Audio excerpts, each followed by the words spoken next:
What's up, everybody? Welcome to the 2010 Fantasy Outlook video for Laurent Robinson. Robinson was a guy last year. Avery struggled early. Robinson was a good fit for the West Coast offense they're trying to run, was leading the team in receptions after 3 weeks. He had 15 catches after 3 weeks. Nice 5-catch average. Was a pretty hot waiver wire pickup. Then he breaks his leg. So it's not quite 100%, but that offense does look like he'll be starting in the number 2 role. They did bring in Marty Gilliard, but it looks like he's going to hold on to his starting role opposite of Donnie Avery. Get him at a pretty good value. He's going really late. He might be a sneaky dynasty league play. I don't typically like taking players on bad offenses, so he's not a guy that I'm targeting this year.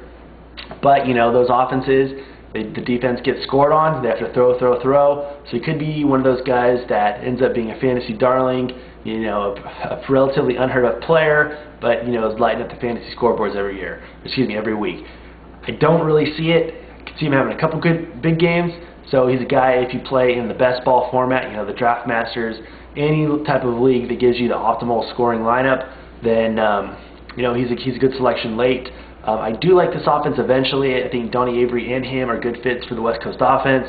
Not a big fan of Sam Bradford. I think he's probably going to be a bust, but I do think the quick passing of a West Coast offense does fit his style. Of course, they've got the beast, Steven Jackson, who could be relied upon for, you know, 2 or 3 more years, so they've got that going for him. So he definitely has some value long term. Where to get him? You can get him, you know, anywhere after the 12th round or so. Most people don't know about him. If you're playing in a league with, you know, fantasy casual players, you can, you know, probably wait till your last pick because they probably never even heard of him. Probably think he's, you know, a defensive player or something. So sneaky play, target him if you don't mind him playing for a bad offense and have, you know, to hold your breath each week to see if they're going to get, you know, blown out or they're going to be in a shootout. You know, don't think you really count on him. But, you know, he was putting up some decent numbers to start the year last year. If you guys on Twitter, give us a follow at Pyromaniac with a 1 7 I. You can follow me at Pyrolion, Pyro_lion. If you guys get a chance, go to Pyromaniac.com. You can pick up this cool shirt. You can pick up our draft kit. It's only $7.50. Over 200 player profiles. Get you a crash course to help you understand what you need to know for your fantasy draft to just dominate and kick their ass, take their money, and be the talk of the Super Bowl party.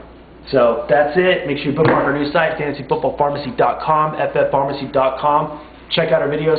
Tell your friends. Good shit happening over here.